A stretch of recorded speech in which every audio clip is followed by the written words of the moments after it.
بہت سے مرتے وقت ساسوں کو احساس ہوتا ہے تو بہوؤں سے معافیاں مانگ کے مرتی ہے، میں نے بہت ظلم کیا تھا، آج پا رہی ہوں، بہو معاف کر دو۔ اس وقت معاف نہیں کر کے کیا کرے گی بہو بھی؟ معاف کر دیتی۔ ہاں، ہم نے بہت دیکھا ہے، پڑھا ہے، میں یہ نہیں کہتا کہ کیا ہے، سب ایسے ہیں، لیکن آج کا کلچر ہی ایسا ہے۔ یہ ظلم زیادتی نہ ہوتے ہوئے طلاق، جب چاہے جو چاہے۔ یہ بدبخت ہے، یہ بدنگاہ ہے، یہ رات بھر کسی کے پیچھے پھرتا ہے، یہ معصوم سی عورت اس کے بچوں کو سنبھال کے اس کے رات کے آنے تک تکتی رہتی ہے، لیکن بے وقوف آ کے اس پہ چلاتا ہے، اس پہ گرم ہوتا ہے، اور نوبت یہاں تک پہنچتی ہے کہ جاؤ طلاق تمہیں۔ اب روتی دھوتی ماں کی دہلیز پہ آ گئی، پرسان حال کوئی نہیں، پیسہ کہاں سے آئے، بچوں کو کون پڑھائے، اس کو کون دیکھے؟ پھر معاشرے میں انتشار، پھر معاشرے کے اندر بدکاریاں پھوٹتی ہیں۔ عورت جائے تو کہاں جائے؟ مطلقہ جائے تو کہاں جائے؟ کون پناہ دینے کے لیے تیار ہے؟ بغیر اپنی لذت کے ایک پیسہ خرچہ کرنے کے لیے تیار نہیں ہے مرد۔ آج کا اتنا گرا ہوا مرد ہے، وہ کیوں اس کو پیسہ دے گا رحم و کرم پہ؟ نہیں، تو اپنی عصمتیں لوٹتی ہیں، اپنی عصمتیں لوٹتی ہیں، اپنی عزتیں کھوتی ہیں، معاشرے میں انارکلی پہلتی ہے، معاشرے کے اندر بے حیائی پھیلتی ہے، معاشرے کے اندر کیا زنا پھیلتا ہے، پھر ان کی بھی اپنی کچھ بنتی ہے، تب تک کہ دل سیاہ ہو چکا ہوتا ہے دونوں کا۔ لیکن وجہ کون بنا؟ مرد۔ اگر یہ بدبخت طلاق نہ دیتا تو اس معصوم سی بچی جو آج زانی بن چکی ہے، ایک گھر والی بن کے زندگی گزار رہی ہوتی۔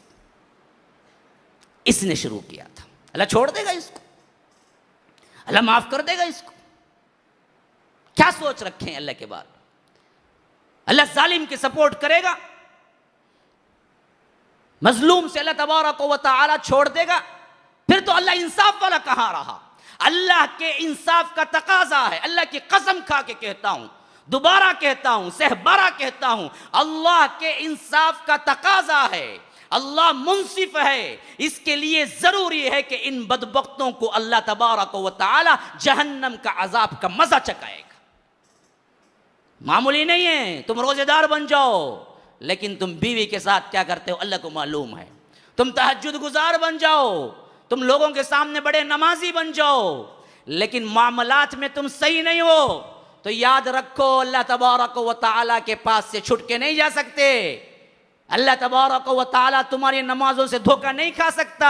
وہ جاؤ کسی دوسرے مسلمانوں کو دھوکہ دو، اللہ تبارک و تعالیٰ کے سامنے ہر چیز آیا ہے۔ رات کے پردے میں تم کیا کرتے ہو، دن کے اجالے میں تم کیا کرتے ہو، وہ سب کچھ معلوم ہے۔ یہ ظلم کی انتہائیں ہیں مسلمانوں، جو ہمارے رواج میں، ہمارے اس کے اندر خاندانوں میں برسا برس سے چلے آ رہے ہیں، کوئی پوچھنے والا نہیں۔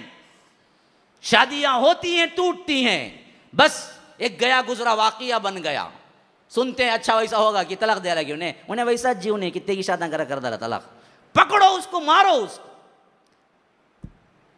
ہمارے خاندان کی بہو بیٹیوں کے ساتھ کھیلتا ہے، کوئی اس کو پوچھنے والا نہیں۔ یہ اصل میں ہماری مردہ ہونے کی علامت ہے۔ ہمارے بیٹیوں پہ ظلم ہو، ہمارے بہوؤں پہ ظلم ہو، ہمارے خاندان منتشر ہوں، ہمارے بیٹیاں عصمت دری اور عصمت کو بیچ رہی ہوں، ہماری بیٹیاں زانیہ بن رہی ہوں، اور امت کے نوجوانوں کو خیال تک نہ گزرے کہ امت کی بیٹیاں کہاں جا رہی ہیں، پھر تو امت کہلانے کے قابل نہیں، انسان بھی کہلانے کے قابل نہیں، جانوروں سے بدتر کہلاؤں، اولئک کالانعام بل ہم اضل، جانوروں سے بھی بدتر زندگی گزار رہے ہیں۔ یہ کیسی زندگی ہے